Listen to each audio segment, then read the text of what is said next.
Hola, soy el pastor Federico Tranfe y hoy quiero compartir contigo este podcast acerca de la soledad en el liderazgo. Y el reto de todo liderazgo de este siglo y de todos los siglos es precisamente vencer uno de los enemigos del alma, que es la soledad. Desde el Génesis, Dios vio que el hombre no era bueno que estuviese solo y le creó ayuda idónea para él. Se necesitaba una ayuda idónea y creó a la mujer. La frase bíblica "no es bueno que el hombre esté solo" resuena al día de hoy, no solamente en ese primer liderazgo que Dios nos ha dejado, que es el liderazgo precisamente de ser esposo, ser padre de familia, sino también como líder de cualquier organización, de cualquier empresa, de una iglesia o en cualquier lugar donde estemos generando, ejerciendo influencia. Como líderes podemos pasar mucho tiempo rodeado de mucha gente, pero sin embargo sentir una profunda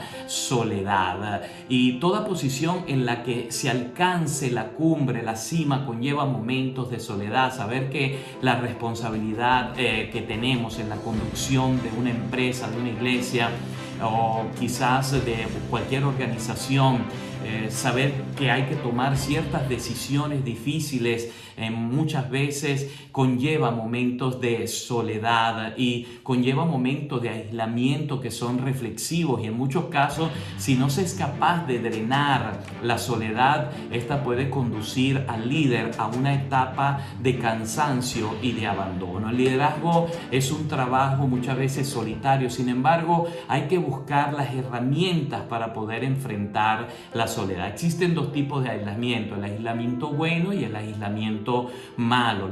El aislamiento bueno es cuando uno escoge realmente estar solo por un determinado momento, porque quiere meditar, porque quiere pensar, porque quiere reflexionar en un asunto. Pero hay otro tipo de soledades que son malas, cuando emocionalmente nos encontramos mal, o hay choques con el equipo de trabajo o con nuestro propio carácter que no es quizás el mejor, y que tiende a llevarnos al individuo, a la persona, a un aislamiento que agota las fuerzas físicas y nos desgasta emocionalmente. En la Biblia encontramos personajes que fueron hombres de Dios, pero que padecieron momentos de soledad. Elías, por ejemplo, es uno de los profetas que conseguimos en el Antiguo Testamento. Él estuvo sobre el monte Carmelo, destruyó a los profetas de Baal y de Acera, que hacían que el pueblo claudicara entre dos pensamientos. Pidió fuego del cielo, descendió fuego del cielo, clamó a Dios y pidió lluvia, y vino lluvia sobre Israel, y tuvo grandes victorias Elías, pero también sintió momentos donde la soledad le invadió en su vida, sintió temor y sintió depresión, y él se alejó en un desierto, se acostó en un enebro, dice la palabra, y allí sintió miedo y se sintió solo, y sintió y pidió a Dios que le quitara la vida. La palabra de Dios exactamente nos dice que volviendo el ángel de Jehová la segunda vez lo tocó diciendo: levántate, come, porque largo camino te resta. Se levantó pues y comió, y fortalecido con aquella comida caminó 40 días, dice, y 40 noches, y allí Dios estuvo ministrando en su vida. Y Elías tenía tanto miedo que se fue a refugiar en una cueva, y Dios le dijo: Elías, ¿qué haces allí? Sal fuera y ponte en el monte delante de Jehová. Y aquí dice que Jehová pasaba con un poderoso viento, hubo un terremoto, hubo fuego, pero también un silbo apacible, donde Elías escuchó la voz de Dios, y Dios le dijo: ¿qué haces aquí, Elías? Y él respondió: he sentido un vivo celo por Dios de los ejércitos, porque los hijos de Israel han dejado tu pacto, han derribado tus altares y han matado a espada a tus profetas, y solamente yo he quedado. Aquí está la clave de lo que le estaba pasando a Elías, de esa depresión, de ese temor que tenía a causa de esa reina Jezabel que le estaba atormentando y persiguiendo, pero había un profundo sentimiento de soledad. Elías dice: solo yo he quedado y me buscan para quitarme la vida. Dios, a través de estas palabras, nunca esconde las debilidades de los hombres de Dios, porque a través de las debilidades vemos las fortalezas también que Dios utilizó para poderles ayudar. La vida de los grandes hombres de Dios no siempre fue fácil.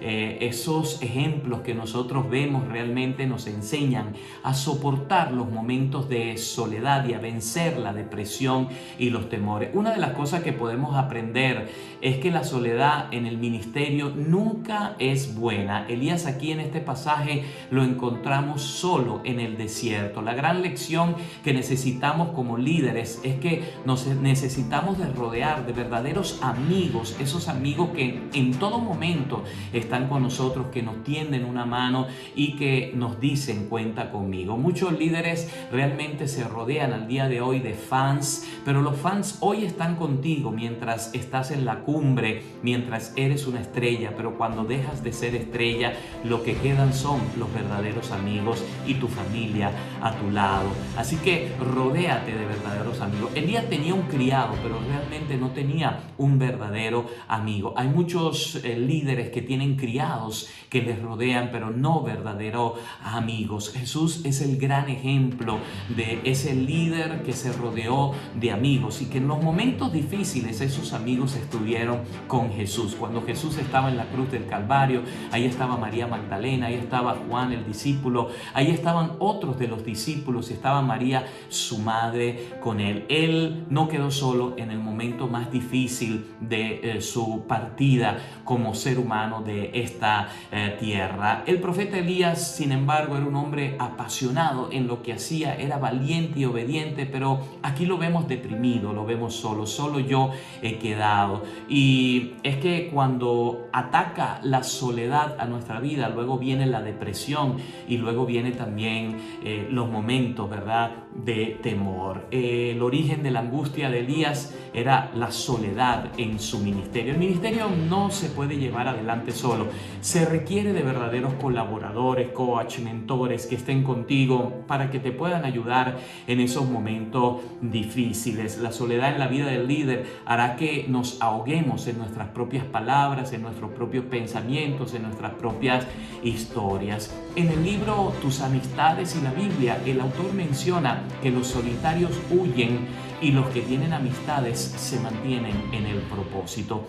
El misterio de la soledad es una dura carga y necesitamos amigos con quien celebrar las victorias, llorar las derrotas y estar en los momentos de dificultad y en los momentos también buenos. En algún momento de nuestra vida todos hemos sentido la necesidad de estar solos, y es verdad, son momentos que realmente son normales en la vida de todo ser humano, pero también necesitamos rodearnos de verdaderos amigos. A veces ni siquiera ocurre de manera intencional la soledad. A veces una persona se aleja de su entorno social involuntariamente.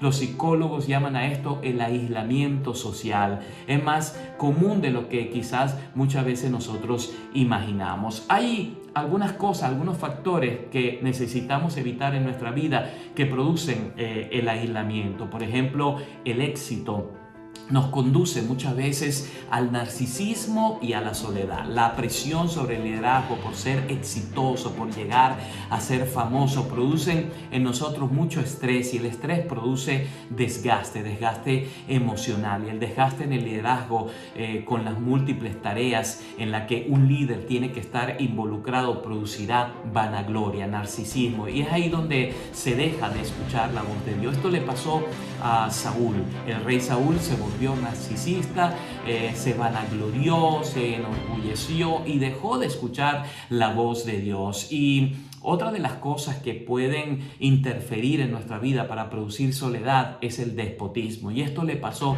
al rey David. El rey David en un momento de su vida quedó solo, no fue a la guerra como los demás reyes, y ahí en ese momento de soledad fue cuando el enemigo de nuestras almas le aprovechó para poderle tender una trampa de la tentación. Así que ni el complejo de superioridad ni el complejo de inferioridad puede ayudarnos en los momentos de soledad. Tenemos que desechar todo complejo de nuestra vida. Quiero en estos últimos minutos que nos quedan decirles cómo vencer la soledad y darles algunos tips importantes. Ser líderes trae mucha satisfacción, pero también trae mucho sentimiento de soledad. La soledad en el liderazgo es un problema que afecta a todo líder. Muchos hemos pasado por estos momentos de soledad y el ser humano es un ser social por antonomasia. Necesita estar siempre en contacto con sus semejantes y el estar distante de otros produce el aislamiento en la vida. Ahora, la soledad en todos los ambientes, tanto escolar como eclesiástico, en el trabajo, así como en ambientes de negocio y de liderazgo, producirán bajo rendimiento de las funciones. Muchas de las decisiones son valoradas en equipo y discutidas, tienen que ser debatidas e incluso generadas en las mismas reuniones. Y cuando el líder se aísla, pues pierde todo esto. Ahora, quiero darte algunos tips importantes. En la película El Gladiador de Ridley Scott en el año 2000, que fue pasada esta película, hay una escena en que el emperador le dice a su hijo Cómodo que nunca llegará a ser emperador porque le faltan 4 virtudes de liderazgo: la sabiduría, la justicia, la fortaleza y la templanza. Virtudes que todas ellas salen de la soledad.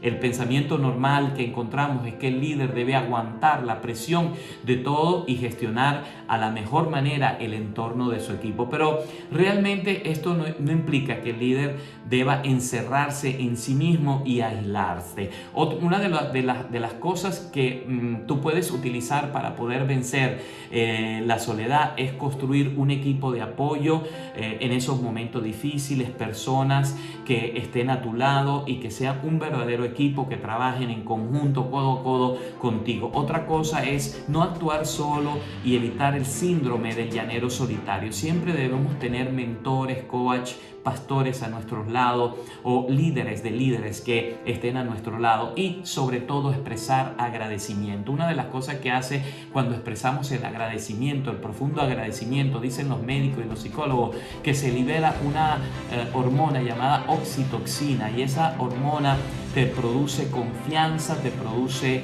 afecto y te genera generosidad. Es muy triste ver líderes con grandes capacidades pero solos caminando por este mundo, personas que no tengan otros colegas cerca para compartir, como dije, las alegrías, las tristezas, los momentos buenos, los momentos malos. El mentor tiene que ser un verdadero coach con experiencia, que ha pasado por diferentes momentos de soledad también y que pueda aconsejar a aquellos líderes que se sientan solos en esos momentos de soledad, a estar a tu lado. En el libro La soledad del liderazgo de Mario Escobar se menciona lo siguiente: tenemos que buscar líderes amigos de confianza, los cuales podamos abrir nuestro corazón, buscar personas que son llamadas verdaderamente, buscar personas que son verdaderamente con ciertas cualidades, con una determinada edad y experiencia que nos puedan dar ese consejo. Quiero terminar con Jesús. Jesús es el líder de los líderes, nuestro mejor ejemplo de hombre sobre esta tierra, que pasó en sus momentos finales un duro momento de soledad. Sus discípulos todos los abandonaron, pero quedaron algunos discípulos a su lado. Y él en la cruz del Calvario dijo unas palabras: Elí, Elí, lama sabactani, que significa: Dios mío, ¿por qué me has abandonado? Él sintió la profunda soledad, no solamente de aquellos que le abandonaron, sino también de ese momento gris, ese momento oscuro en su vida, en el cual Dios volteó su mirada y él quedó solo. Pero Jesús dijo unas palabras que nos quedan grabadas en nuestro corazón y están en el Evangelio de Juan, capítulo 12, versículo 24. Dijo: de cierto, te digo que si el grano de trigo no cae a tierra tierra y muere, queda solo, pero si muere, llevará mucho fruto. Proféticamente Jesús estaba hablando que Él era el grano de trigo que iba a caer a tierra y morir para traer mucho fruto, un liderazgo, líderes de líderes, una iglesia que al día de hoy todavía está establecida después de más de 2000 años de historia. Y una de las cosas que podemos aprender de esta palabra es que el líder nunca puede quedar solo, porque quedando solo nunca va a llevar fruto, pero si se rodea de personas, si cae a tierra y muere a su vanagloria, muere a su orgullo, muere a su yo, realmente va a llevar mucho fruto, y ese fruto le va a rodear y nunca se sentirá solo. Al caer a tierra y morir se conlleva dar mucho fruto, como grano de trigo, ¿verdad? Dar mucho fruto, y ese grano de trigo representa nuestra vida, que solo y sumergido, ¿verdad? En la soledad no va a producir nada, pero muriendo a la vanagloria, como dije, al orgullo, va a traer mucho fruto para la gloria y honra del Señor. Dios te bendiga en este día y que este podcast pudo servirte de gran bendición.